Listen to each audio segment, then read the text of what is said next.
So I would like to introduce Reverend Gregory Johnson. It has been a very long time we've been chatting. I've been following your incredible service on Facebook and listening to your hymns. I want to thank you so much for accepting my invitation.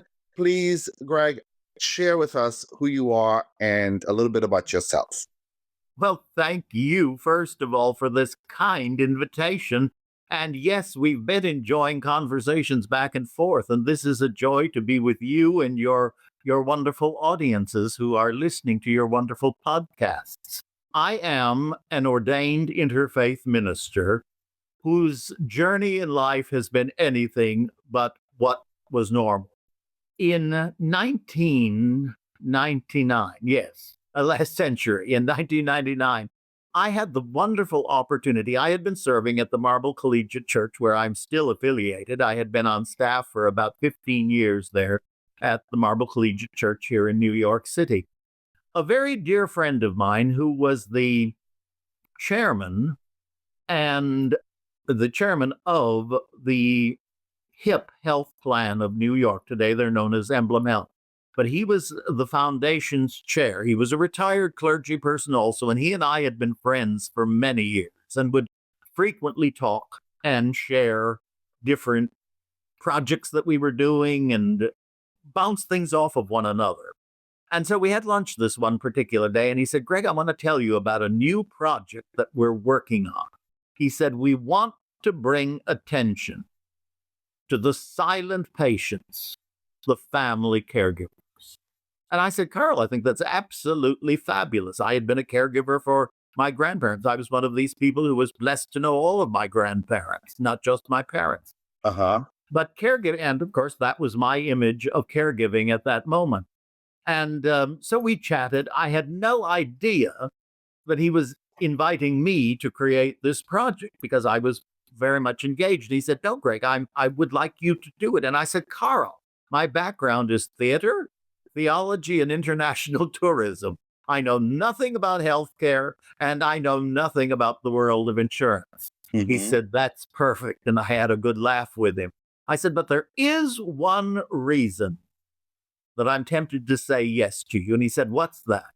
And I said, well, you know, Carl, as a musician, as a minister of music for many, many years in many churches and congregations, as well as an ordained minister, I noticed one thing, and I never academically looked at it, but I did notice that I had buried more caregivers than care recipients.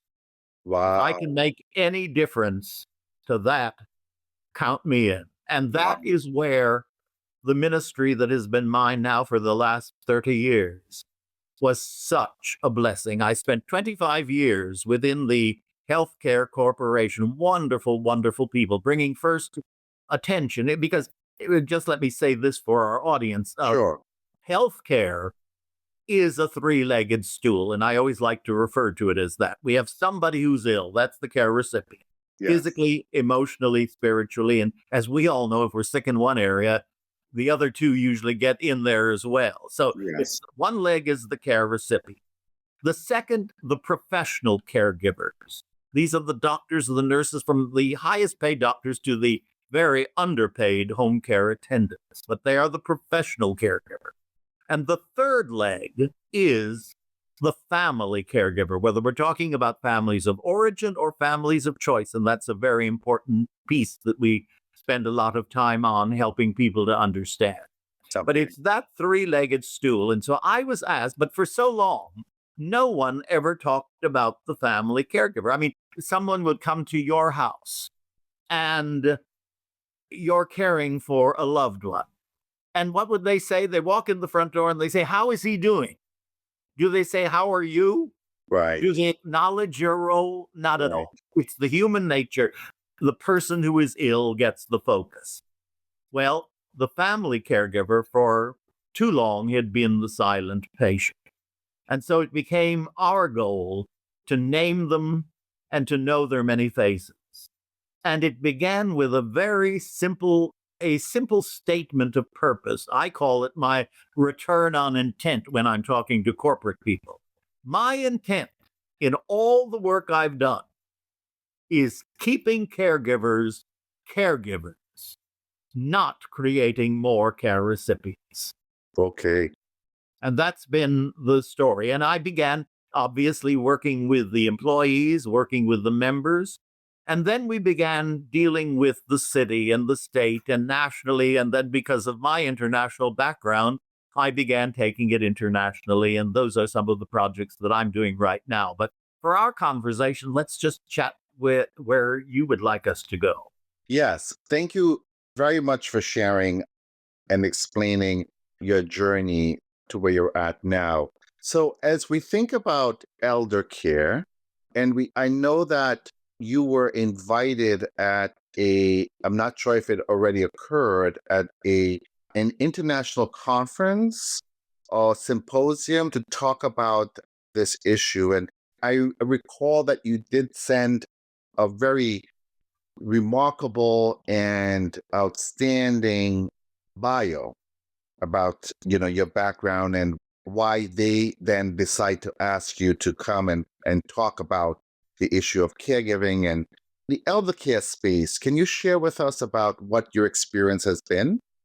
Well, I know what you're talking about. In 2020, I have to think this carefully. Yes, in 2023, I had the great privilege of addressing the International Federation on Aging World Congress in Bangkok. Yes. And the purpose that they asked was they were very interested. I had just begun a project in my second home. I have lived now in New York for nearly 60 years, but I've also lived in Bali in Indonesia for about 50 some years. And Wow. the Indonesian government had come to me to me via my husband, actually, who is Indonesian, and said, we're reading the things that you're doing in different parts of the world. How do we deal with caring for the elderly? And we must admit, and I want to say this up front, my focus has been, as is everyone's, as was my initial thought about my grandparents when he said caregiving. But there are many, many faces of caregiving. I'm going to focus with you on caring for old people like me. I'm nearly 80. So I now fit in the old. There's still one more category, the old. I still have some place to go. But I was asked to speak. I had started a project in Indonesia for them, and it's become now a foundation called the Sahaja. That's a Sanskrit word for health, happiness, and prosperity. But the Okay. Sahaja Bali Foundation for caregiving. And really, it dealt with taking caregiving. Now, Indonesia is a country of 17,000 islands, archipelago. It's the fourth largest country in the world population wide, Oh, and wow. 6,000 of those islands are inhabited. Wow. Three really have significant electricity and Wi Fi. The others are areas that we would call technologically limited, Okay. but areas where it is happening and it's coming. So the traditional thought has been, and this is why I'd been asked to speak.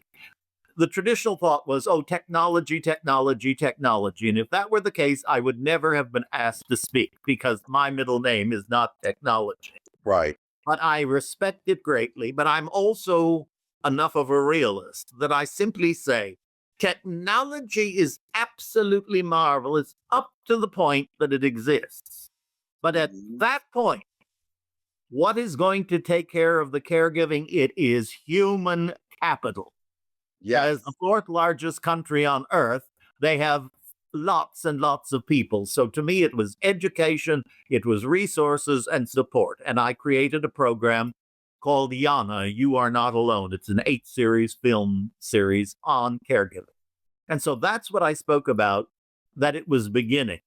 Now, in September, I have been deeply honored to be asked to come and speak at the next International Federation on Aging's World Congress, this time in a city that I love very much in Cape Town in South Africa.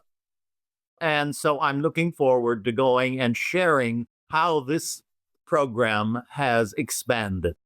Because it is the question all over the world. People are living longer, but we want them to have quality, not quantity. Right, right. You brought up a very good topic, and I want to sort of expand on that a little bit more. The issue, there is a dichotomy, if you will, or divide between those who are technologically inclined or savvy as and those who are not or don't even have access to it. Right here in the sort of New York metropolitan area, we're seeing and we have observed during COVID that as much as telehealth has become available and it's now widely used, what we're seeing is there are communities that currently there is the bandwidth is very low and it's very hard to get reception. The quality or the type of the phones that they're using, they don't have that capability to have that sort of secured method of telehealth. And that's putting aside just the ability to navigate the apps and the electronics to then access your telehealth appointment.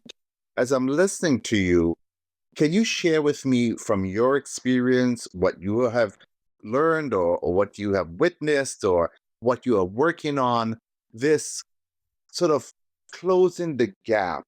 Or as you talk about human capital, everything we hear, AI now, it's now the hot topic technology wise, but you made a very good point earlier. Human capital. An app wouldn't provide the care, the comfort, the camaraderie during elder care giving, right? Totally. Please share with me about, Well, and I'm glad you brought that up again because every now and then I can't think of a word which doesn't upset me at all. But I was trying to think what was the fancy accepted academic word for what we're talking about. It's people who are technologically isolated. That's a correct. very nice way of saying they don't have electricity, they don't have Wi Fi, or they, even if they have all the wonderful equipment, they don't know how to use it. I think technology is wonderful. I do not worship at its all. I am grateful for it. I use it regularly and I keep learning. I keep fighting at times, but I keep learning because I want to be able to understand. But the point of human capital also helps us look at the many faces of family caregiving. For example, we talk about, and this is a wonderful example of intergenerational, children as caregivers, young youth as caregivers. To them, they know how to do everything. They can make it work. They push a few more buttons and, oh, that was nothing and it's all fixed. For me, I can sit and look for an hour trying to find out the answer. Well, that's true of a lot of other seniors. Right. This is a wonderful intergenerational bridge of allowing young people to get a first taste of contributing to caregiving by Mm, taking what they do very well. And I have worked on this in many, many different areas and places. It was very interesting. Most of the young people who make up the volunteers in Bali for the Sahaja Foundation are young people anywhere from the age of 10 to perhaps 15, 16. mhm, These kids, they've got their phones, they're texting, and they're doing all that sort of thing. Well, it's mhm. a wonderful situation when they're able to work with a senior because it's for so often we thought about when we think about seniors and children, we think about kinship, which is grandparents or aunties or whatever, intergenerational grandparents raising grandchildren. And that's wonderful. It's a blessing, and they have done wonderful things. But it can be reciprocal. Whereas the grandparent needs some help in a given area. And it's a wonderful way of allowing a child to feel like they are contributing as well as they're learning about this thing called healthcare. They're learning about things that you need to deal with as you age. So the earlier we start teaching, the healthier the generations are going to be that come along. So yes, I think technology is wonderful, but it is never going to be the hand that will hold my hand. Right. And as we go further along in caregiving, as people are dealing with very difficult things, this is perhaps more, I'm speaking now as a clergy person, but I have visited many, many people who were in comas. I have Mm. been with people who are in very, very deep sleep. They don't call that particularly a coma, but to me it seems the same. But you know what I can do? I What's am not a human being trying to have a spiritual experience. I am and have been since beginning a spiritual being having a human human experience. experience? And when I go to that person in that room to whom I cannot say a thing, I can't sing a song or anything of that nature, Mm-hmm. I can speak from my soul to their soul. Mm-hmm. Mm-hmm. And I have again and again had conversations with people in recovery who said, "You came to visit me." And I have been very much blessed and thrilled by that. So we there are many ways that technology isn't going to do those sorts of things. And I think now this is Greg Johnson speaking, Mm-hmm. no expert. You can't ask a computer a question. Everyone says yes, you can. And then they give you four answers. I don't want their four pot answers. I want them to answer my question. Right. And it's never there. Right. So that can become very frustrating. Mm-hmm. Mm-hmm. And what is the reaction when something like that happens? Oh, just shut it off and walk away. Well, that doesn't give help. Mm-hmm. So I love the fact that you can learn a great deal. But when you're in the middle of something, that's not exactly the time that you're having an academic experience. Right. Right. That's a great point. I want to go back to the intergenerational exchange as you describe it.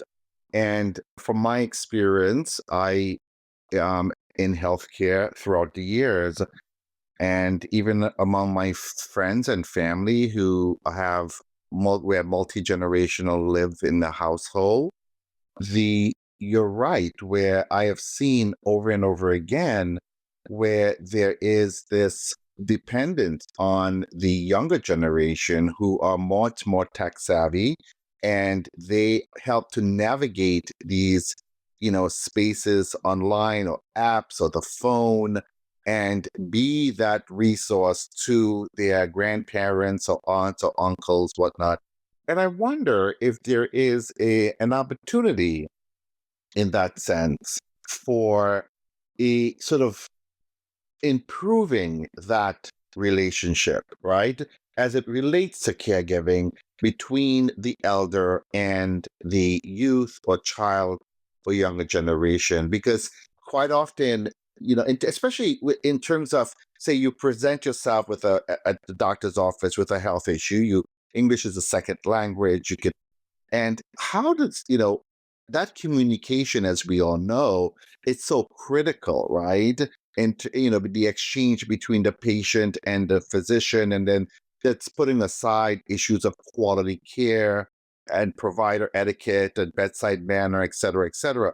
And I wonder if there's an opportunity there for that sort of to enhance or improve, or whether what the research has actually shown in that sort of relationship or exchange? I don't know. What has been Oh, your very much so. And in fact, I'm glad you asked that question. And in fact, the person whom I'm going to speak about is someone I will introduce you to, and you should invite her for one of your podcasts. The leader in America, if not the world, on youth caregiving is Dr. Connie Siskowski. She's really? utterly brilliant. She's located in Florida. I believe that's where her home is. Uh-huh. I know her from online and many things that we've done together. But she has all the research and that sort of thing. But it is empowering the youth to care for one another because there are times when they're caring for their peers.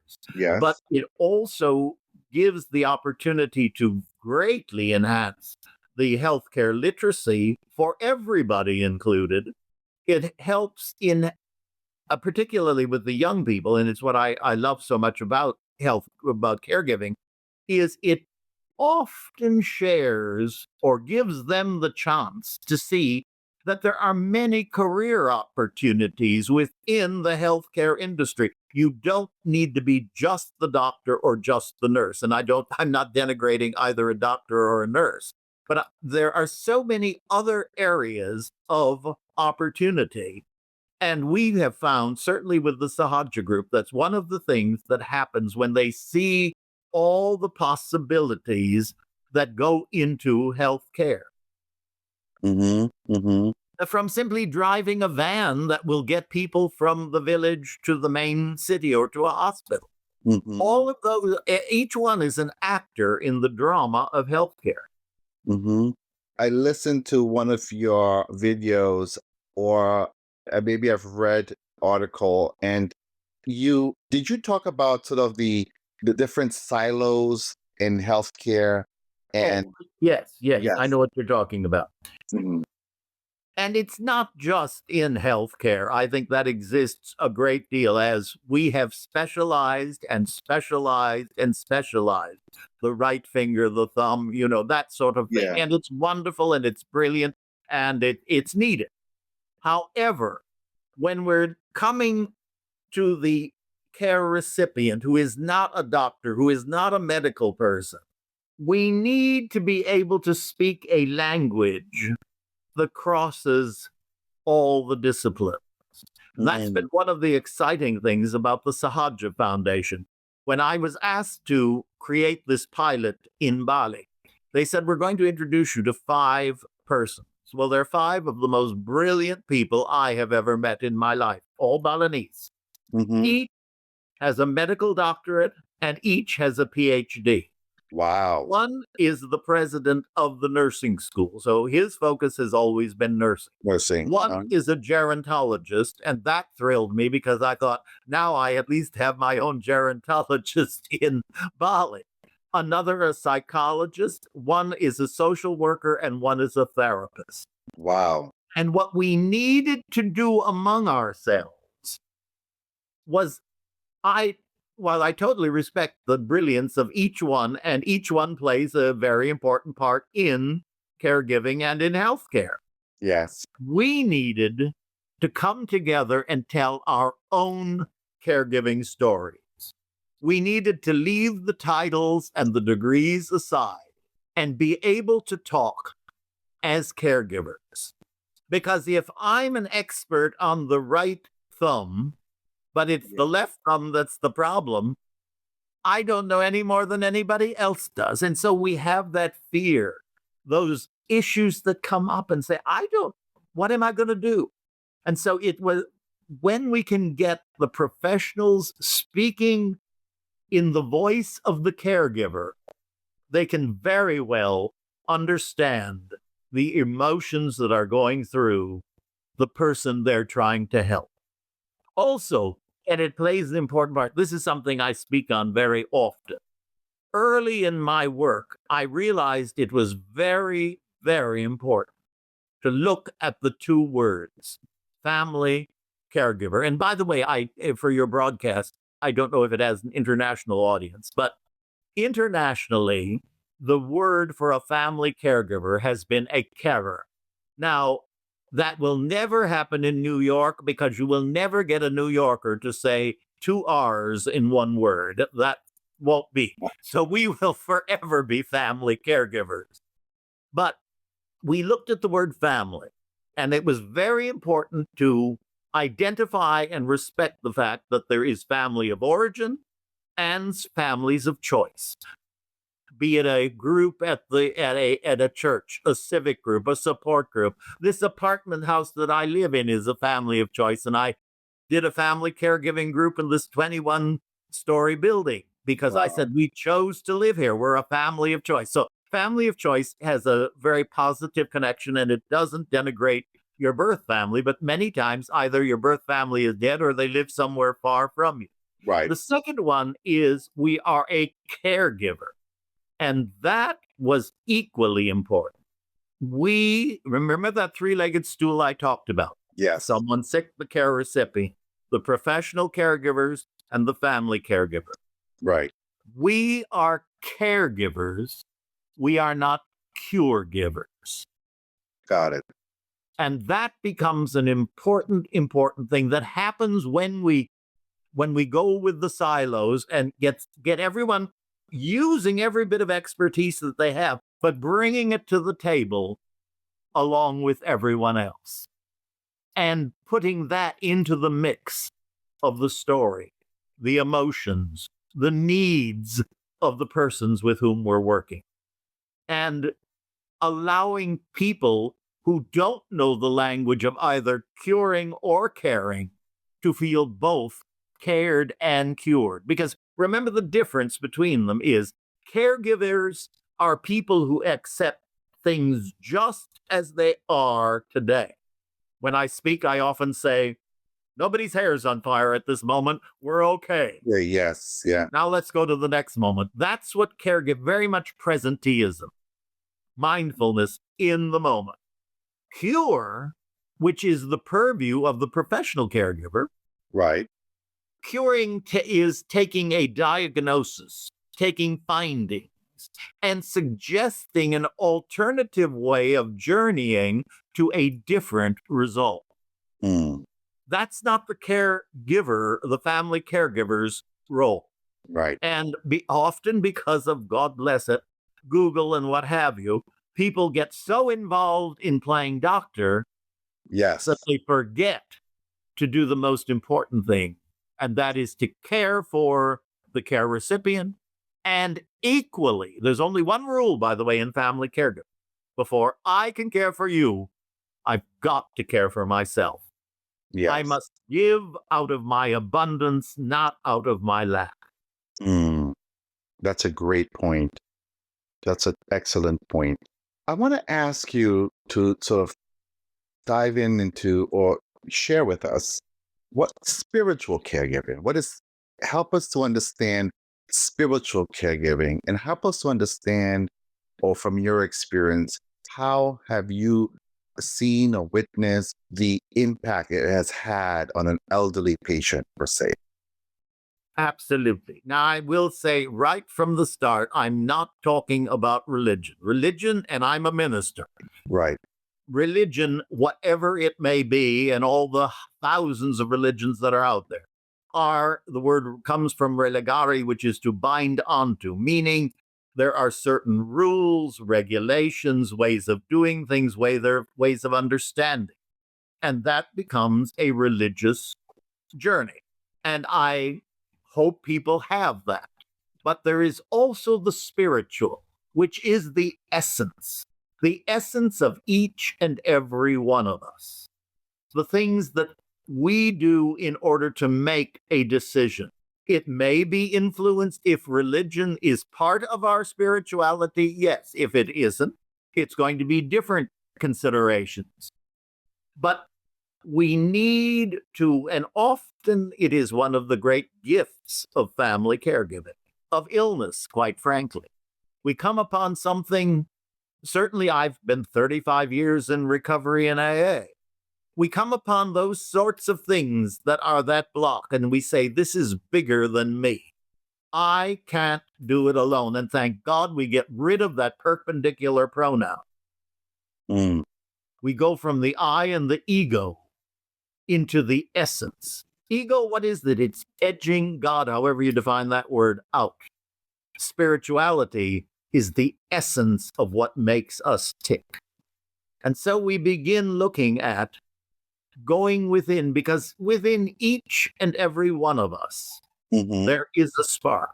We are spiritual beings. We've got hung up on being human beings.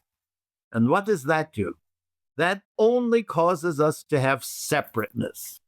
And what is the great gift of separateness, or the great problem, is ego. It becomes the problem. But when we realize that we are spiritual beings, that spark of the divine, the universe, of God, of Allah, whatever word you want, pick one and choose it.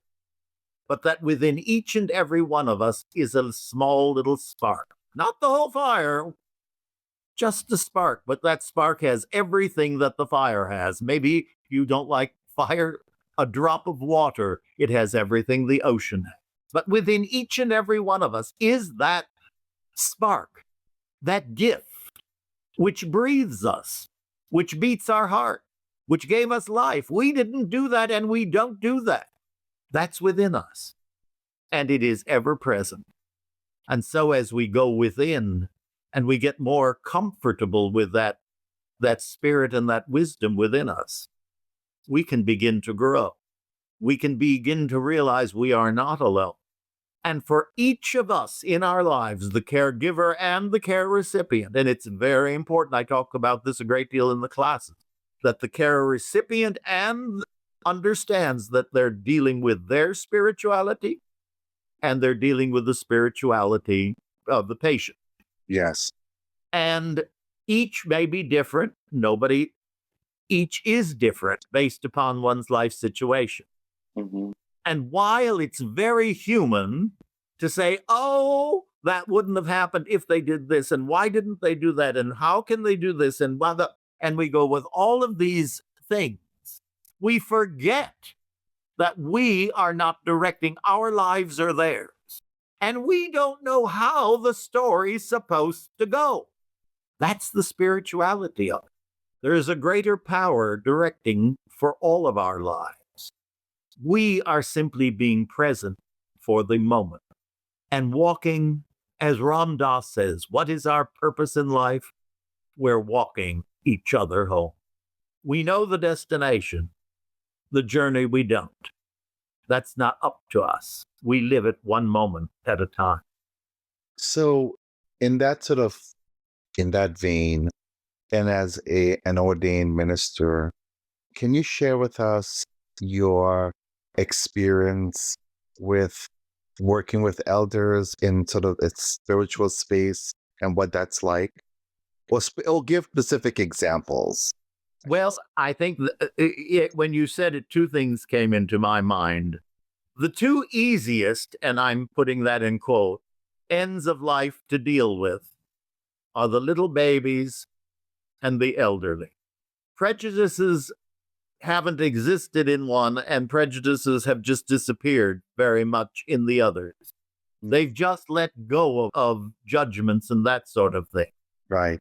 And each one having come from the source, another knowing they may not know where they're headed, but they know that there is something yet to come. And they find comfort in that. I think of one of my favorite posts on Facebook is a picture of a very elderly Black lady who is nearing the end of her life. And she's in a hospital, and it's a hospital that's run by the Jewish folks in that neighborhood. Mm-hmm. And there is a lady who comes in. Her name is Mrs. Goldstein, so you know that she's a Jewish lady. And she leans over that bed. And to this lady who looks almost like in a coma, sleeping, she begins to sing, Jesus Loves Me. Mm. The eyes open, and this little lady, the lips begin to move. Really? One spirit talking to another. Mm. Wow. Wow. Because it's at that point in life when we stop trying to direct the show. As we know we're coming toward the end of our life, and many people understand that. I know I am at 80. Things that were terribly important to me at one time don't mean a bloody thing right now. I'm very grateful for all that I'm doing. And I'm thankful for every time I have the opportunity to talk to people. And I'm grateful to you. But it's out of the idea that I've been blessed to learn this. I want to pass it on.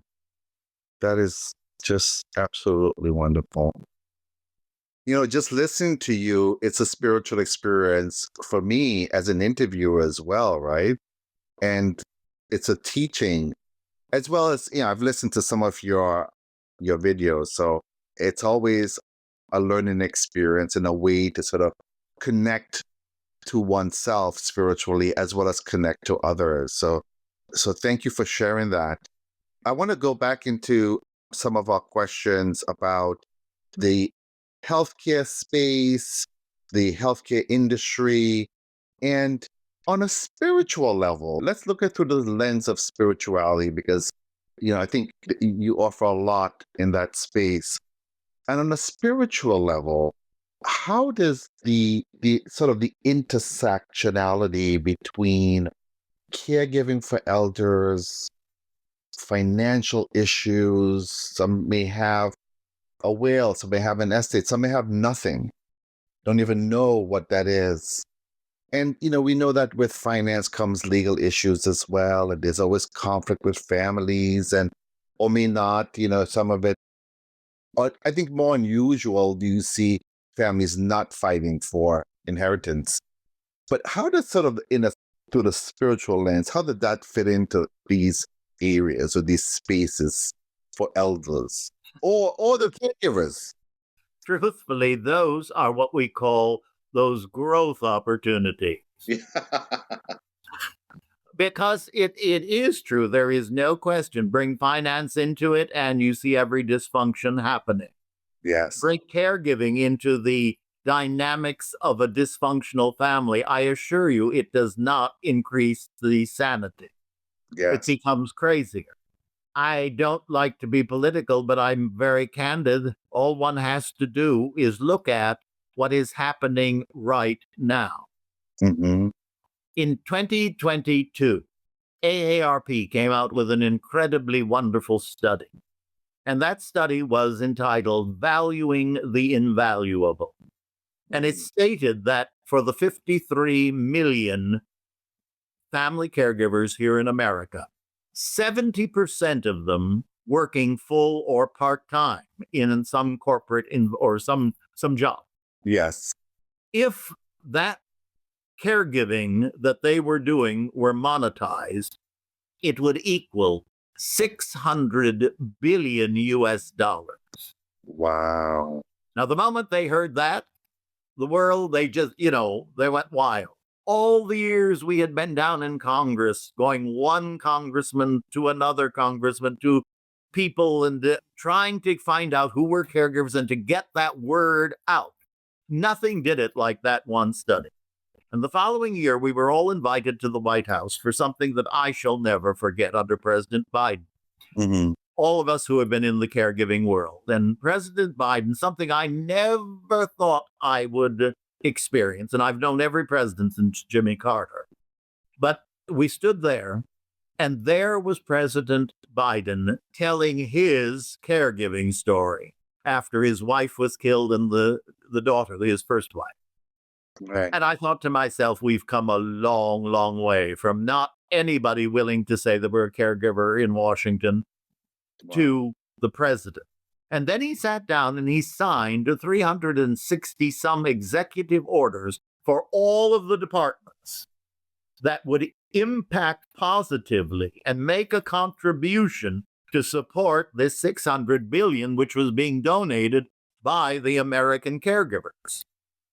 Now, sadly, in the insanity of the last 5 months, nearly all of those are gone. Wow. So the safety net is no more. And that which remains, there are unfortunately only some very incompetent people left attempting to put it together. Mhm. And I'm being not political, I'm being candid. This is the reality. Right. And so I will be speaking at the end of this month for the Tannenbaum Summit, corporate summit it's at the Franklin Institute in Philadelphia. And I'm going to be speaking on corporate caregiving. And never, never have corporations needed to step up to the plate as they do now. Because unless they begin acknowledging that these wonderful employees that they have may work 8, 10, 12 hours for them, but they go home to a job that they have 24/7, and it is far more difficult than anything they're doing in the corporate world. Unless they're willing to allow their employees the honor of being their full, authentic self. Too often, the caregiving role is not talked about.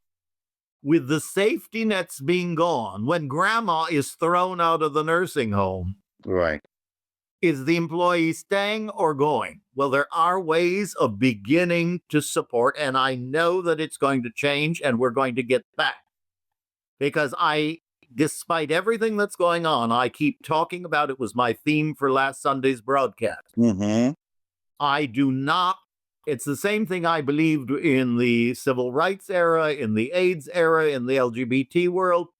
We don't fight against, we fight for. And we are fighting for the caregivers of the world, in this case, the caregivers of America, whom this administration or regime, I prefer to call it, has absolutely denigrated with Mm-hmm. absolutely no concern because they don't think through anything in the first place. They just act. And those actions are going to have consequences, as we're seeing again and again. But for that very reason, corporations need to step up to the plate. And I'm offering some very specific things at that event where corporations can begin to do the type of lunch and learn sorts of program that bring education, Mm-hmm. help with resources, meaning what's here and what's no longer here. Mm-hmm. Where can they go? Where can they not go? Because it's only going to be a wild goose chase. Mm-hmm. And support. Because never have the workers, never have all of us needed more understanding. And yet, in saying all of this, and it's become my motto internationally, I believe that in spite of all the insanity going on, all the wars filled with egos, caregiving unites the world. Mm-hmm. Because it's tikkun olam, it's Matthew 25, it's golden rule living, it's doing the next right thing. Take your choice, whatever your support group is. But caregiving unites the world because every person has or will, as Rosalind Carter said, there are only 4 types of people in this world. There are those of us who are caregivers today. I'm one, you are. There are those of us who have been caregivers. There are those of us who will be caregivers, and there will be those of us who will be cared for. Doesn't leave many people out. Right. So people do understand caregiving. Yes. That's excellent. And thank you again for sharing about the corporate space and, what companies need to start thinking about. As you were talking about that, it brings to mind what I've learned during my interview on elder care, the employee assistance program and or the veteran services that may have respite care. Respite care, you can use it as far as what I'm learning for childcare or for elder care. Yes, many of the elder care programs were based upon things that were already in place for the children. Remember, I said before, the 2 ends of life. Right, right. And there are many things that are similar in needs and consideration. And so in the past, that has been true. But where employee assistance programs only go so far if those programs are still being done. Right, right. And it's that information that people need. The last thing a caregiver needs is a wild goose chase. Yeah. I wonder what that brings to mind. I know that some companies, some universities or schools even may have a daycare program such that the mom can work and not have to worry too much about the child is taken care of, or even the daycare program, for instance, that are in close proximity to the job. But I know companies may have a sponsored program where their employees can put the child in daycare. And I wonder from your experience, have you ever encountered something like that for an adult or elder care program? There have been some that I know about, but the thing that you need to remember with the elder care is it's usually a sickness or disease involved, Mm, and mobility issues are even higher. got it. Okay. So that would limit to a certain type. Doesn't say that's wrong, but it's going to be a certain person who can take advantage of that. I mean, the senior centers are wonderful, and many senior centers have programs Mm-hmm. that were accommodating. But again, with the insanity of Washington, much of that's being cut. Mm-hmm. Mm-hmm. So it's lovely to talk about it academically, but is it there? is my answer. And each area is going to be different. Yes. Or impacted differently. Yeah. Yes. Yeah.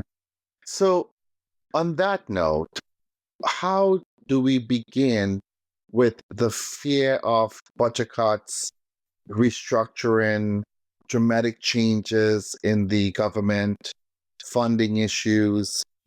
Well, that's hardly a question we can really talk about today because there's such insanity. Yes. But what we can be doing is caring for someone else, one person at a time, and fighting for, if we have to go back and fight one congressperson through it again, we'll do that when we have people with whom we can talk. Hmm. Hmm. Thank you. Thank you for sharing that because I think that that's what I was alluding to. That's where sort of when you boil everything down with all the confusion and chaos that's going around, how do we hunker down and take care of ourselves and those that need care? And you said it best. Well, we talked about challenges that we have the caregiving community and elder care space have experienced. Anything you would like to share about maybe what truly works or from your experience, like what are some of the for caregivers, right? What are some of the sort of the takeaway messages? Well, I think there's a lot of takeaway messages, but what works? I like to be very honest about that. There are some organizations, wonderfully meaning, dedicated people who say, this is the way you do it. And when anybody starts telling me, this is the way you do it, I say, I can hear the trouble that's going to be coming. There is no one way. There is only one underlying principle, and that is a loving heart that is looking at the situation and saying, how may I take the gifts I have and contribute to that? Mm, What can I do specifically in this particular situation? There isn't a roadmap because every journey is not the same. Every person is not the same. Every person's journey to getting to being an elderly person is not the same. right, And we are physical, emotional, and spiritual human beings, and we will be that till the day we die. And right. those three do a Trinitarian dance, as it were. But sometimes those steps can be very mixed up. Great. All right. So we're about to sort of come into the end of our interview. Do you have any last minute thoughts, ideas, suggestions, or anything you would like to share? I would love to end the way I normally begin every speech I give, no matter where in the world I am. I simply look at my audience and say, I have come to say the two words that family caregivers rarely, if ever, hear. So listen up. Thank you. Thank you. Thank you. And thank you, Harlem. Bless you. Thank you so much, Greg.